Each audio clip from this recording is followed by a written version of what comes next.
Hello students, welcome to the next episode of आइन classes. इस episode में हम देखेंगे न्यू कॉन्सेप्ट। ठीक है, हमारा चैप्टर चला चैप्टर 10 सर्कल। कॉन्सेप्ट है equal chords at their distance and their distance from the centre. कहने का मतलब है कोई भी कॉर्ड दे रखी होगी सर्कल में, उसकी डिस्टेंस सेंटर से क्या होगी हम ये मेजर करेंगे और इसके बेस पर ही हम थ्योरम देखेंगे। मान लीजिए कोई आपको लाइन दे रखी है, एक लाइन है ए बी और ए कोई गिवन पॉइंट है, किसी भी डायरेक्शन में कहीं भी लाइन पर नहीं होना चाहिए, बस पॉइंट कहीं भी एक लाइन है, पॉइंट है पी।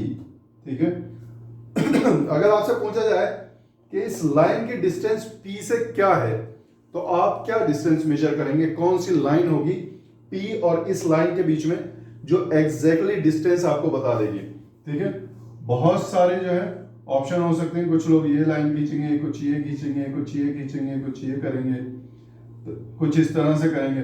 इस तरह से बहुत सारी लाइंस पी और इस लाइन के बीच में खींची जा सकती हैं, लेकिन जो लाइन एग्जैक्टली परपेंडिकुलर होगी, ठीक है, जो परपेंडिकुलर यानी 90 डिग्री बना रही होगी इस लाइन के ऊपर फ्रॉम पॉइंट पी, वही डिस्टेंस मान लो इसको m मान लेते हैं, तो pm जो होगा, pm एग्जैक्टली डिस्टेंस होगा between point P and AB। ठीक है, सिर्फ यही। अगर मान लीजिए ये C D E, तो PC या PD या PE ये डिस्टेंस एग्जैक्ट डिस्टेंस नहीं है। ठीक है, एग्जैक्ट मेजरमेंट नहीं है P और AB के बीच में। परपेंडिकुलर जो लाइन है वही शॉर्टेस्ट डिस्टेंस है, इसको हाइट भी कह सकते हैं। ठीक है, P से जो इसकी हाइट जो है P तक कितनी है वो भी कह सकते हैं, इसको एल्टीट्यूड भी कहते हैं, इसको नॉर्मल भी कहते हैं, इसको परपेंडिकुलर भी कहते हैं इसको। ठीक है, तो ये शॉर्टेस्ट डिस्टेंस है। Shortest distance between P and AB is the perpendicular line PM। ठीक है, अब इस कॉन्सेप्ट को हम देख लेते हैं सर्किल में। सर्किल में किस तरह इसको दिखाते हैं। सर्किल में अगर ये पॉइंट P है यानी सेंटर है, तो सेंटर से कॉर्ड के बीच की डिस्टेंस क्या होगी। मान लीजिए ये कॉर्ड है और ये परपेंडिकुलर आ रहा है। हमने प्रीवियसली पढ़ा था कि परपेंडिकुलर बाइसेक्ट करेगा कॉर्ड को यानी इक्वल डिस्टेंस पर। मान लीजिए कोई भी ये 5 सेंटीमीटर यहां पर डिस्टेंस है, एक कॉर्ड यहां पर है, इस कॉर्ड पे परपेंडिकुलर जो है वो ये है, परपेंडिकुलर बाइसेक्टर। मान लीजिए CD है और इसकी डिस्टेंस इस सेंटर से है 3 सेंटीमीटर। एक हम मान लेते हैं कि ये कॉर्ड है हमारी, ठीक है, इसको हमने कह दिया T एंड S, और इस कॉर्ड पर जो परपेंडिकुलर है बाइसेक्टर वो ये है, इसकी डिस्टेंस मैं मान लेता हूं 2 सेंटीमीटर है। अब यहां पर एक ऑब्जर्वेशन ये देखिए कि जो परपेंडिकुलर की डिस्टेंस है सेंटर से, अगर वो डिस्टेंस ज्यादा है तो कॉर्ड छोटी है, डिस्टेंस कम है तो कॉर्ड बड़ी है। जितनी डिस्टेंस कम हो रही है इतनी कॉर्ड बड़ी होती चली जा रही है। तो एक रिलेशनशिप है between the length of the perpendicular from the centre on the chord and the length of the chord में। ठीक है, एक कोई दोनों के बीच में एक रिलेशनशिप है, उस रिलेशनशिप को हमें यहां पर डिफाइन करना है किस तरह से। तो वो रिलेशनशिप आपके थ्योरम में नजर आता है। आगे जो थ्योरम है हम वो देखेंगे कि थ्योरम हमारी क्या कहती है। थ्योरम है हमारी 10.6। ठीक है, तो स्टूडेंट्स वीडियो को यहां पॉज कर लीजिए, इसको उतार लीजिए, आगे चलेंगे। 10.6 थ्योरम सबसे पहले मैं आपको बताऊंगा और फिर उसको ड्राइव करके मैं दिखाऊंगा 10.6 थ्योरम को। अच्छा स्टूडेंट्स, यहां देख लेते हैं थ्योरम 10.6। थ्योरम 10.6 आपकी कह रही है कि equal chords of a circle are equi distance from the centre.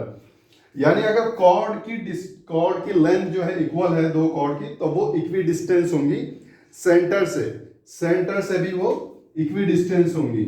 मान लीजिए ये सर्कल है, इसकी कॉर्ड है A B एंड CD। ठीक है, और उसकी डिस्टेंस सेंटर से है PE एंड PF। ठीक है, तो वो इक्वी डिस्टेंस होंगी। हमने अभी क्या पढ़ा था कि जो शॉर्टेस्ट डिस्टेंस होगी वो परपेंडिकुलर होगी। और प्रीवियसली हम थ्योरम 10.45 में देख चुके हैं कि जो परपेंडिकुलर ड्रॉ होती है किसी भी कॉर्ड पर, वो इक्वल पार्ट में दोनों को डिवाइड करती है। ठीक है, ये हम ऑलरेडी थ्योरम में देख चुके हैं। अब हम देख लीजिए, इसको प्रूफ करते हैं। हमें गिवन क्या है देख लेते हैं। यहां पर गिवन क्या है, हमें इक्वल कॉर्ड्स दे रखी हैं, यानी A B is equal to C D है। ठीक है, ये हमें गिवन है और हमें प्रूफ क्या करना है, वी हैव टू प्रूफ कि हमारे पास PE is equal to PF, ये हमें प्रूफ करना है कि ये दोनों डिस्टेंस जो है इक्वल है। चलिए इसको प्रूफ कैसे करते हैं, सबसे पहले कंस्ट्रक्ट कर लेते हैं ये, और अल्लाह भला करे आपका ये। हमने सेंटर से C तक और A तक दो लाइन कंस्ट्रक्ट कर ली, PC एंड PA। अब यहां पर देख लीजिए, सबसे पहले क्या है, आपके पास जो दे रखा है PC, यानी PC इज इक्वल टू क्या है, आपको दे रखा है PA है। क्यों है, रेडियस है भाई दोनों। ठीक है, दोनों रेडियस हैं। ठीक है, दोनों इक्वल हैं। अब आपको क्या दे रखा है, एंगल PEC,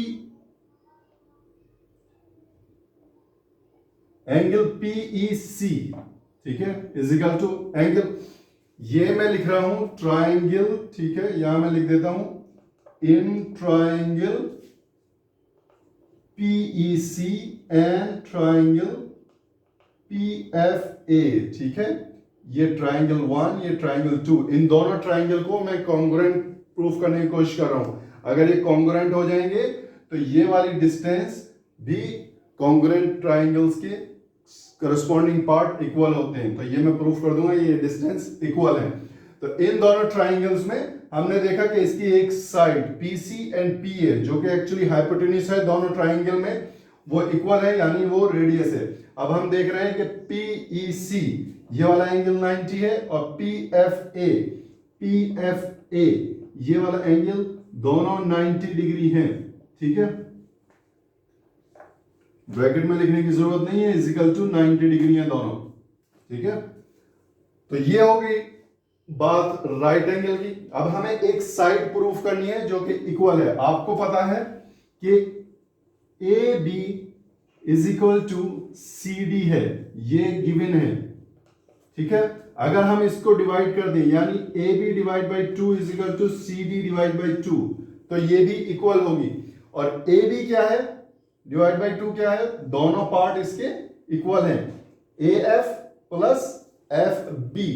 इसके कहने का मतलब ये हो गया कि AF is equal to EC। ठीक है, AB का हाफ कितना है, AF है। मैं ये वाला AF इसलिए ले रहा हूं क्योंकि इन दोनों ट्राइंगल को कॉन्ग्रुएंट कर रहा हूं, वरना FB भी जो है हाफ AB है। ठीक है, उसकी हमें जरूरत नहीं है।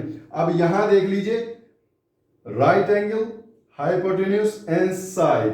ठीक है, तो by RHS congruency triangle PEC is congruent to triangle PFA। ठीक है, PEC is congruent to triangle PFA, ये दोनों ट्राइंगल कॉन्ग्रुएंट हो गए। Hence by CP/CT हमारे पास आ गया PF is equal to PE, यही आपको प्रूफ करना है। ठीक है, Hence proof। थ्योरम के अकॉर्डिंग आपको दे रखा है कि कॉर्ड आपकी इक्वल है।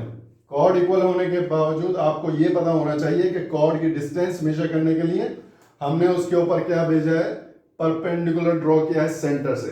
जब सेंटर से परपेंडिकुलर ड्रॉ करते हैं तो हमारे दोनों पार्ट को वो कॉर्ड के दोनों कॉर्ड को बाइसेक्ट करता है परपेंडिकुलर, जो सेंटर से आ रहा होता है। ठीक है, उसी को यहां पे हमने इनकाउंटर किया है। तो ये हो गया डेरिवेशन थ्योरम 10.6 का। वीडियो को पॉज करके इसको उतार लीजिए। 10.7 जो है वो एग्जैक्टली इसके अपोजिट है। ठीक है, 10.7 आपका कहता है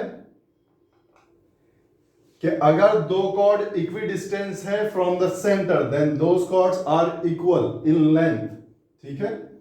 बस ये चेंज हो जाता है इसमें, ये इनवर्स उसका थ्योरम है, ठीक है। तो उस पर हम नहीं जाएंगे, सिर्फ थ्योरम को पढ़ लीजिए। थ्योरम 10.7 है कि if two chords are equi distance from the centre then both chords are equal in length, ठीक है। कहने का मतलब है अगर दो कॉर्ड कोई भी दे रखी है सेंटर सर्किल के अंदर और उनकी डिस्टेंस सेंटर से सेम है तो दोनों कॉर्ड की लेंथ बराबर होगी। ये है थ्योरम 10.7 जो कि 10.6 का इनवर्स है। अब यहां पर एक एक्सरसाइज है, एग्जाम्पल है, उसको हम सॉल्व करेंगे, वो देखेंगे किस तरह सॉल्व करते हैं। वीडियो को पॉज करके इसको पहले उतार लीजिए, फिर आगे चलते हैं।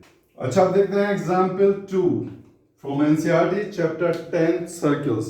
एग्जाम्पल 2 है, if to intersecting chords of a circle make equal angles with a diameter passing through their point of intersection, prove that chords are equal। ये कह रहा है कि दो कोई भी कॉर्ड हैं, बहुत ध्यान से देखिएगा क्वेश्चन क्या कह रहा है। दो कॉर्ड जो इंटरसेक्ट कर रही हैं आपस में और वो बाइसेक्ट कर रही हैं डायमीटर, ठीक है। डायमीटर उसको क्या कर रही है, if two intersecting chord of a circle make equal angles, ठीक है। Two intersecting chord of a circle make equal angle यानी ये 1 और ये 2, ये एंगल्स मान लीजिए इक्वल है। ये ए बी हो गया, सी डी हो गया, सेंटर में ओ हो गया आपका, ठीक है। और ये काट रही है यहां पर ई पॉइंट पर, ठीक है। ये मान लीजिए एफ पॉइंट हो गया, ठीक है। हम अपने हिसाब से किसी भी तरह कर सकते हैं इसको। तो ये कह रहा है कि passing through their point of intersection proof that chords are equal. कह रहा है कि कॉर्ड्स इक्वल होंगी, ये आपको प्रूफ करना है। प्रूफ करने के लिए मुझे प्रूफ करना पड़ेगा कि कॉर्ड्स इक्वी डिस्टेंस है सेंटर से, ठीक है। ये 90 डिग्री का परपेंडिकुलर कॉर्ड के ऊपर, दोनों के ऊपर आ गया।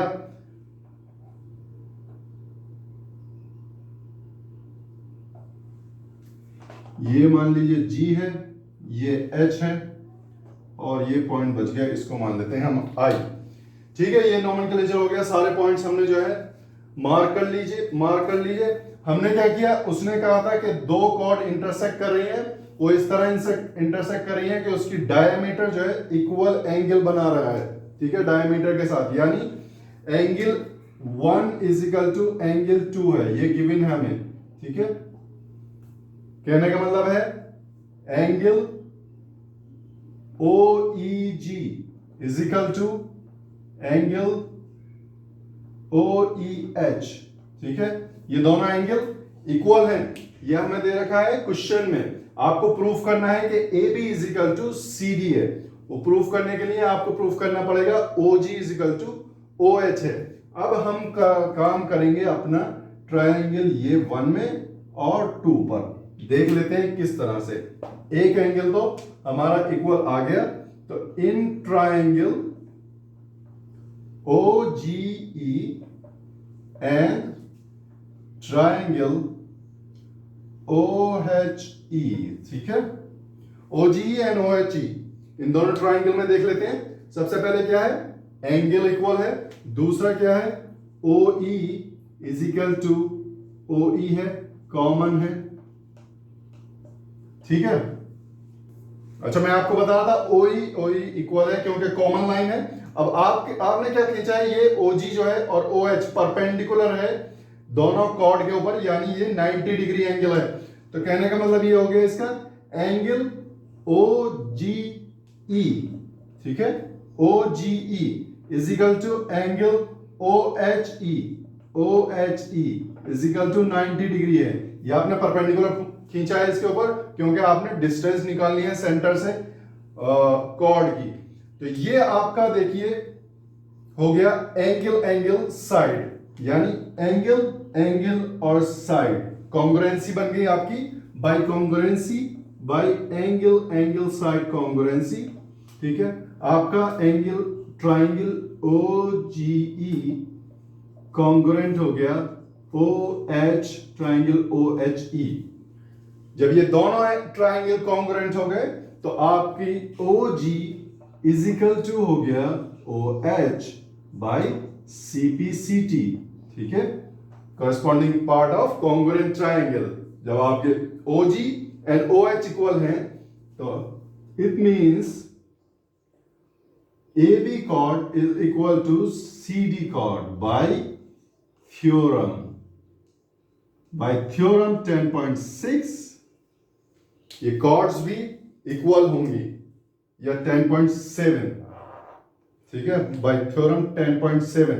अगर आप ये भूल जाए ना 10.6 या 7 या 10.34 कुछ है तो बाय थ्योरम लिख दें आप, ठीक है, वो भी एक्सेप्टेबल होगा, ठीक है स्टूडेंट्स। तो एग्जाम्पल 2 का ये है सॉल्यूशन। आप वीडियो को पॉज करके इसको उतार लीजिए। एग्जाम्पल सारे एग्जाम्पल्स हमने देख लिए इस थ्योरम के अंडर में। अब जो है वीडियो को यहां पर खत्म करते हैं। कल हम देखेंगे एक्सरसाइज और उसके सॉल्यूशन। तो अगर आपको यहां समझ में आ रहा है तो वेल एंड गुड। अगर कुछ समझ में नहीं आ रहा तो मेरी ईमेल एड्रेस जो है डिस्क्रिप्शन में दे रखा है, मुझे ईमेल करें। नेक्स्ट वीडियो में आपके प्रॉब्लम का सॉल्यूशन आपको मिल जाएगा। वीडियो को लाइक शेयर करें और हमारे चैनल को सब्सक्राइब करके बेल आइकन का बटन जरूर दबा देना। एग्जाम की तैयारी करते रहें, अपना ख्याल रखें। Take care, bye bye.